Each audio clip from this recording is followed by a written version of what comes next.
வணக்கம். செல்வகுமாரின் அதிகாலை வானிலை ஆய்வறிக்கை. அதிகாரப்பூர்வ வானிலை அறிக்கைக்கு இந்திய வானிலை ஆராய்ச்சித்துறை அறிக்கையை பார்க்கவும். 2024 டிசம்பர் 19 வியாழக்கிழமை அதிகாலை நிலவர வானிலை பதிவு. முதலிலே கடந்த 24 மணி நேரம் மழை பொழிவில்லை. சென்னையை மட்டும் பார்ப்போம். அங்குதான் மழை பொழிந்திருக்கிறது. சென்னை விட கொஞ்சம் கூடுதலாக மழை திருவள்ளூரில் கொஞ்சம் கூடுதலாக மழை பொழிந்திருந்தாலும் தற்பொழுது சென்னை விட ஒரு 2-3-5 சென்டிமீட்டருக்கு மேலே தான் அங்கே கூடுதலாக போயிருந்திருக்கும். அதிகபட்சமாக 10-15 சென்டிமீட்டருக்கு மேலே நேற்றைக்கு பெய்திருக்கிற வாய்ப்பில்லை. அதன் அடிப்படையில் பார்த்தீங்கன்னா தண்டையார்பேட்டை பேசன் பிரிட்ஜ் 62 மில்லிமீட்டர் தான், 6 சென்டிமீட்டர் தான்.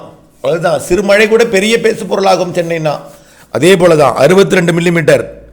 அடுத்தபடியாக திருவொற்றியூர் 59 மில்லிமீட்டர், மேலும் கத்திவாக்கம் 56 மில்லிமீட்டர், மேலும் பெரம்பூர் 45 மில்லிமீட்டர், அமைந்தகரை 44 மில்லிமீட்டர், மேலும் வடபழனி 42 மில்லிமீட்டர், ஐஸ்கவுஸ் 39 millimetre, Madipakkam 38 millimetre, Alandur 37 millimetre, Adyar 36 millimetre, Nungambakkam 34 millimetre, Valasaravakkam 33 millimetre, Meenambakkam 31 millimetre, Manali New Town 31 millimetre.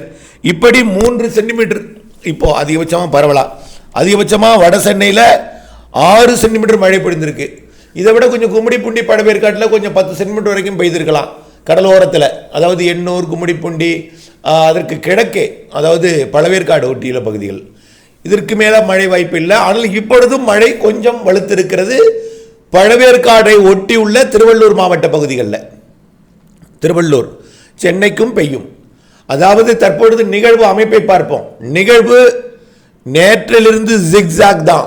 Delta மாவட்டங்களுக்கு கிழக்கே, வட தமிழ்நாட்டிற்கு கிழக்கே, வட தமிழ்நாடு மற்றும் டெல்டாவிற்கு கிழக்கே, புதுச்சேரிக்கு மையமாக வைத்து கிழக்கே, புதுச்சேரியிலிருந்து நேர்கிழக்கே 260 கிலோமீட்டர் தொலைவிலே அது மையம் கொண்டிருக்கிறது.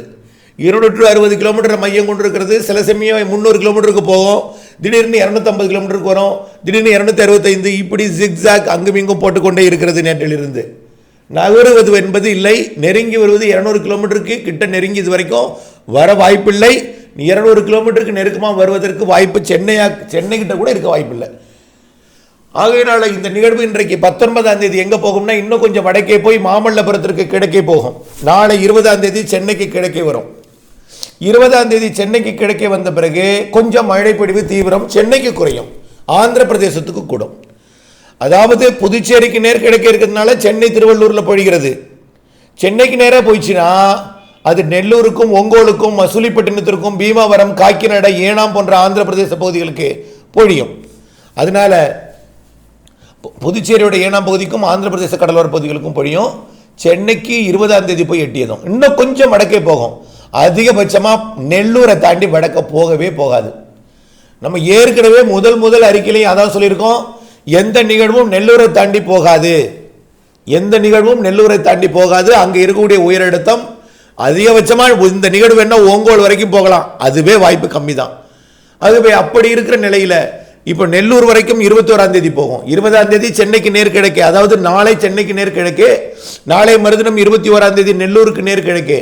நெல்லூரே போகுமா அல்லது பழவேற்காட்டுக்கு நேர்கிழக்கே இருந்துவிட்டு திரும்பி விடுமா என்பது கொஞ்சம் அது கூட ஆய்வில் தான் இருக்கு. ஆகவே ஆந்திர பிரதேசம் என்பதே ஒரு கேள்விக்குறியாக இருக்கிறதே தவிர, உலக மாதிரிகள்லாம் ஒடிசா, மேற்கு வங்கம், அதையும் தாண்டி வங்கதேசம், அதையும் தாண்டி மியான்மர் வரைக்கும் போட்டிருக்கிறார்கள். ஆகவே அப்படி எங்கும் போய்வதற்கு வாய்ப்பில்லை. ஆரம்ப கட்டம் முதல் குழப்பம்தான். ஆகவே நம்மை குழப்புவது குழம்பாமல் இருக்க வேண்டும், அவ்வளவுதான். குழப்புவதை அதாவது நிதானமாக சிந்தித்து, மேற்கத்திய இடையூர் இமயமலை மேலே 8000 மீட்டர் உயரத்தில் இருக்கு, ஜெட் ஸ்ட்ரீம் இடையில பயணிக்குது. அடுத்தது பார்த்தீங்கன்னா மேலே 3100 மீட்டருக்கு உயரத்துக்கு மேலே தீவிரமடைவதற்கு வாய்ப்பில்லை. எதிர் சுழற்சிகள், சப்பையாக சென்ற நிகழ்வு, தட்டையாக சென்ற நிகழ்வு, இதெல்லாம் பார்க்கும் பொழுது நிகழ்வு முன்னேறுவதற்கு வாய்ப்பில்லை. அதுவும் நெல்லூரை தாண்டி போறதுக்கு வாய்ப்பில்லைங்கிறதுனால 21ஆம் தேதி நெல்லூரோட யூடர்ன் போட்டுரும். 21ஆம் தேதி நெல்லூரில் யூடர்ன் போட்டு 22ஆம் தேதி சென்னைக்கு நேராக வரும்னு எதிர்பார்க்கப்பட்டது. இன்னும் தெற்கையே வந்துவிடும். சரியாக மாமல்லபுரத்துக்கு நேர் கிழக்கே 22ஆம் தேதி வந்துவிடும். இன்னும் புதுச்சேரிக்கு நேர் கிடைக்க கூட 22ஆம் தேதி வந்து அமைய வாய்ப்பு இருக்கிறது. ஆகவே 22ஆம் தேதி புதுச்சேரிக்கு கிடைக்க வந்துவிட்டால் 23ஆம் தேதி டெல்டாவிற்கு கிடைக்க இலங்கையை ஒட்டி வந்துவிடும். 23ஆம் தேதி புரிந்து கொள்ளுங்கள்.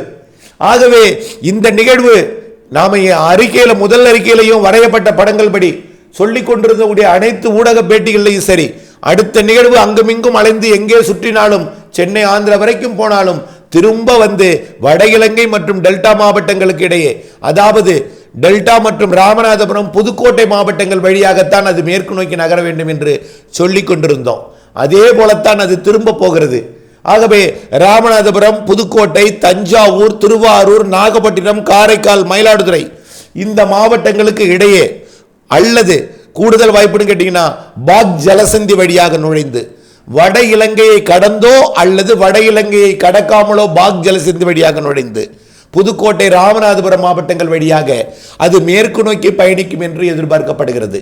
23ஆம் தேதி வட இலங்கையை அடைந்ததும் மழை பொழிவு சென்னை உள்ளிட்ட பகுதிகளுக்கு தீவிரமடையும். தற்பொழுது 200 கிலோமீட்டர் தூரத்தில் இருக்கிற காரணத்தினாலே இரு காற்று இணைவு எல்லாமே கடலில் ஏற்படுத்தி கொண்டிருக்கிறது. இரு வழிமறித்து நிகழ்விற்கு வரக்கூடிய, அதாவது கரையேறக்கூடிய காற்றை வழிமறித்து கடலிலேயே கொட்டியது போக சற்று கொஞ்சம் மழையை கடலோரத்திற்கு கொட்டுகிறது. இருந்தாலும் நேற்றைக்கு இருக்கக்கூடிய வெப்பநிலையை பயன்படுத்தி, ஈரப்பதத்தை பயன்படுத்தி வெப்பசலன இடிமழை போல் அது நேற்றைக்கு திருவண்ணாமலை மாவட்டம் சாத்தனூர் அணைக்கட்டு பகுதிகளிலையும் அதற்கு மேற்கே கல்வராயன் மலைப்பகுதி வரைக்கும், அதே போல கள்ளக்குறிச்சி மாவட்டம், திருவண்ணாமலை மாவட்ட எல்லை பகுதிகளையும் மழை பொழிவை கொடுத்தது. அதே போல வேலூர் மாவட்டம் குடியாத்தம் பகுதி வரைக்கும் மழைப்பொழிவை கொடுத்திருக்கிறது. ஆனால் இந்த மழைப்பொழிவு பெரிய அளவிலே உள்ளே பெரிதாக பெய்ய வாய்ப்பில்லை. 2-3 சென்டிமீட்டர் வரைக்கும் இன்றைக்கும் உள்ளே வந்து பெய்யலாம். இன்றைக்கும் நாளைக்கும் வட மாவட்டங்களின் உள்பகுதிகளில் வந்து பொழிந்தாலும் அது பரவலான மழைப்பொழிவாக இருக்காது. இன்றைக்கும் நாளைக்கும் அது சென்னை உள்ளிட்ட வடகடலோரம், சென்னை, திருவள்ளூர், செங்கல்பட்டு மாவட்டங்களுக்கு மட்டுமே கடலோரத்தில் பொழிந்து கொண்டிருக்கும். ஆனால் இன்றைய விட நாளை வாய்ப்பு குறைவு. காரணம், அது சென்னை தாண்டி மேற்கு, அதாவது வடக்கு நோக்கி சற்று நாளை மாலை நகர்ந்து விடும் என்பதனால சென்னைக்கு நேர் வரும் வரைதான் சென்னை திருவள்ளூருக்கு மழை. ஒருவேளை சென்னைக்கு வந்தால் திருவள்ளூர் மாவட்டத்தின் பழவேற்காடு பகுதிகளுக்கு மழை பெய்யும். திருவள்ளூர் மாவட்ட பழவேற்காட்டுக்கு நேர் போனால் ஆந்திர பகுதிக்கு மட்டுமே 21ஆம் தேதி மழை. 22ஆம் தேதி மீண்டும் சென்னைக்கு மழை பொழிவை தொடக்கம், லேசாக மிதமாக. 23ஆம் தேதி டெல்டா மாவட்டங்களுக்கு கிழக்கே வட இலங்கை அருகே வரும் பொழுது சென்னைக்கு 23ஆம் தேதியிலிருந்து மீண்டும் மழை பொழிவு தீவிரமடையும். 23ஆம் தேதி படிப்படியாக தீவிரமடையும் மழை. 24ஆம் தேதி அந்த நிகழ்வானது பாக் ஜலசந்தி வட இலங்கை வழியாக அல்லது நேரடியாக டெல்டா மாவட்டங்கள் வழியாக காற்று அச்சம் வேண்டாம்.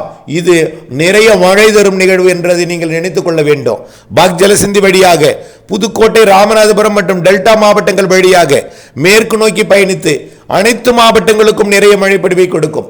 சென்னை, திருவள்ளூர் தொடங்கி கன்னியாகுமரி வரைக்கும் இது நகரோட வழித்தடத்தை பொறுத்து தான் உள் மாவட்ட மழை பொழிவு அறிவிக்க முடியும்.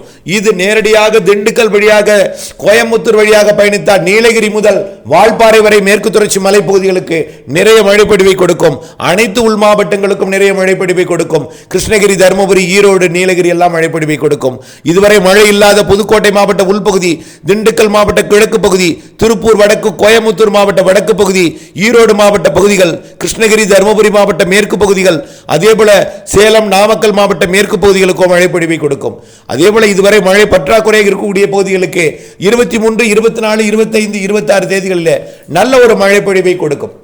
இந்த நிகழ்வு நேரடியாக புதுக்கோட்டை, ராமநாதபுரம் மாவட்டங்கள் வழியாக மதுரை, தேனி என்ற வழித்தடத்தை பயன்படுத்தி கொண்டால் நீலகிரிக்கு பெரிதாக இருக்க வாய்ப்பில்லை. வால்பாறை முதல் கன்னியாகுமரி வரைக்கும் நிகழ்வு இருக்கும். ஆக நீலகிரிக்கு பெரிதாக இருக்க வாய்ப்பில்லை என்று அறவே இல்லாமல் போய்விடாது. நிறைய மழை பொழிவை நீலகிரி மாவட்டத்தோட கிழக்கு சரிவிலும் தெற்கு சரிவிலும் ஈரோட்டிலும் கொடுக்கும். கிருஷ்ணகிரி, தருமபுரிக்கும் கொடுக்கும். நிகழ்வு நெருங்கி உள்ளே பயணிக்கும் பொழுது எட்டி பிடித்து மழை பொழிவை கொடுக்கும்.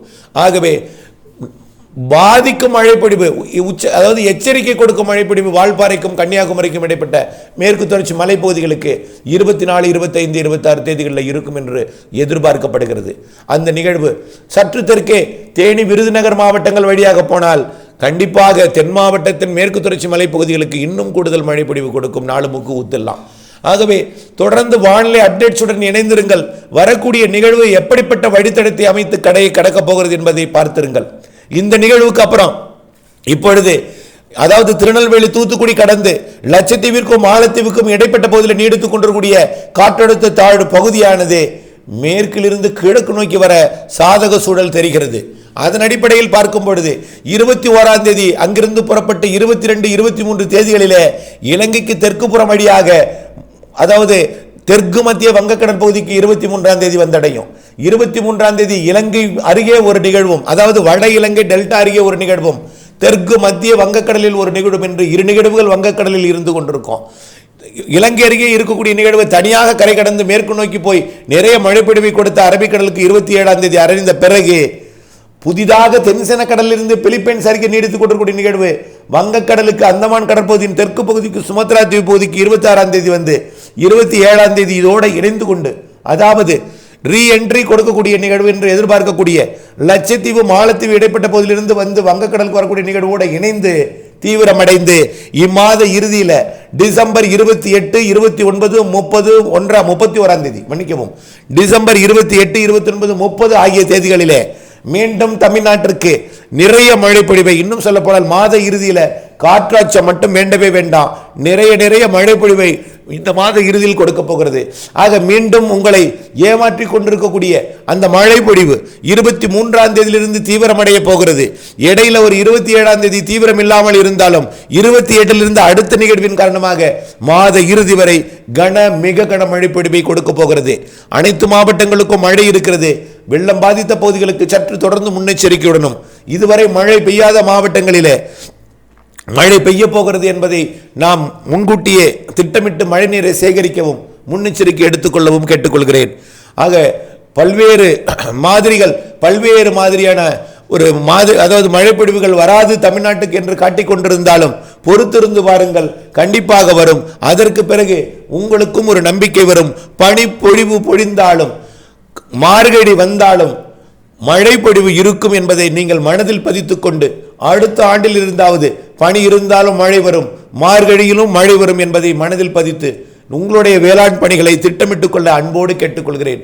தொடர்ந்து வானிலை அப்டேட்ஸுடன் இணைந்திருந்து பணி செய்து லாபம் அடைய அன்போடு கேட்டுக்கொள்கிறேன். நிகழ்வுகளின் நகர்வு வழித்தடம் அடுத்தடுத்த அறிக்கைகளிலே மேலும் துல்லியமாக வழங்கப்படும். இணைந்தே இருங்கள். நன்றி.